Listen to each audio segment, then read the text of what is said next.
Okay, so let's get right into it. The New Zealand government is making a big push to put your driver's license right onto your smartphone.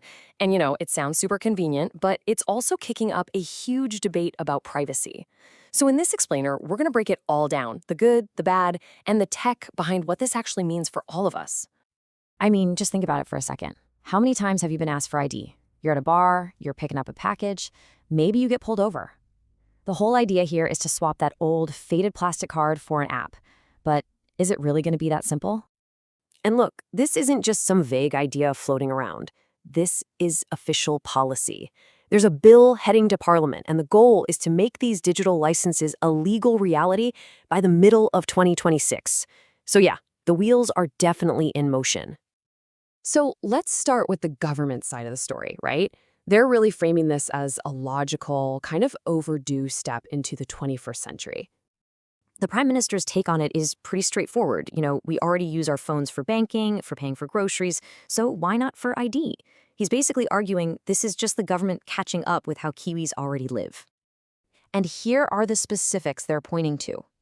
Sure, it's about modernizing laws, but there are also some pretty tangible benefits. We're talking less plastic waste, for one, and a potential saving of around $17 million a year on just printing and postage. But, and this is crucial, they've made it really clear this will be optional. If you want to keep your physical card, you can. But, and it's a big but, not everyone is sold on this. For every single argument about convenience, there's a really serious counterargument about control and, you guessed it, surveillance. This quote right here from the Aotearoa Workers' Solidarity Movement, it really gets to the heart of the fear. They're arguing that moving our ID to an app isn't just changing the format, it fundamentally changes the relationship between you and the state. Now, to make this fear a bit more real, critics are bringing up this powerful, kind of creepy concept called the panopticon. The idea is, if you know you could be watched at any moment, you start policing your own behavior, right? The worry is that a digital ID system could create a digital version of exactly that.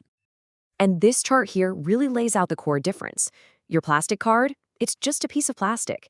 It doesn't create a data trail when you show it to someone. The digital version, on the other hand, lives in an app, and that app is connected to databases. Every time it's checked, it could create a record. And of course, you become totally dependent on your phone. No battery, well, no ID. And the concerns don't stop there. What about people who can't afford the latest smartphone? Or older Kiwis who just aren't that tech savvy? Critics argue this could create a kind of two-tiered system. Not to mention, centralizing all this data could make it a huge, juicy target for cyber attacks. Okay, so we've got the government's rosy vision of convenience on one side, and the critics' dire warnings of surveillance on the other. So now let's get into how this technology is actually designed to work and what safeguards are supposedly being built in. This is the million-dollar question, isn't it? Are the fears of a surveillance state actually justified, or does the technology have privacy baked right into its DNA? Well, the system is actually designed to put you in control. Based on how similar systems in other places work, you wouldn't just unlock your phone and hand it over. The app would actually ask you what you want to share. So, say you're at a bar trying to prove your age.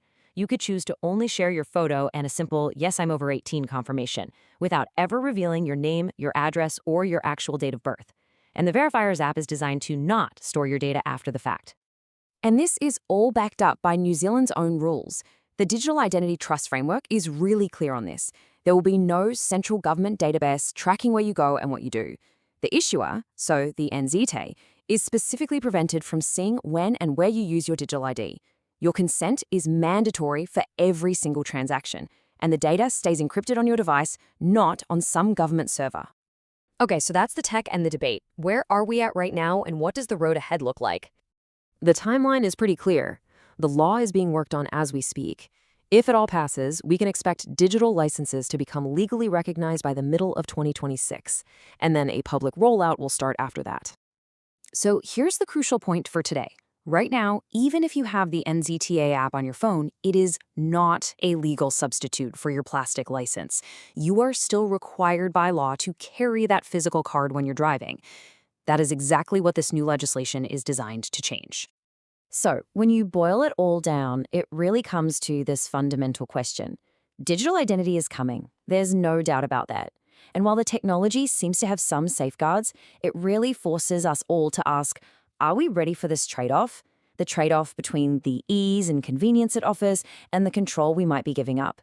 And that, well, that's the big conversation New Zealand is having right now.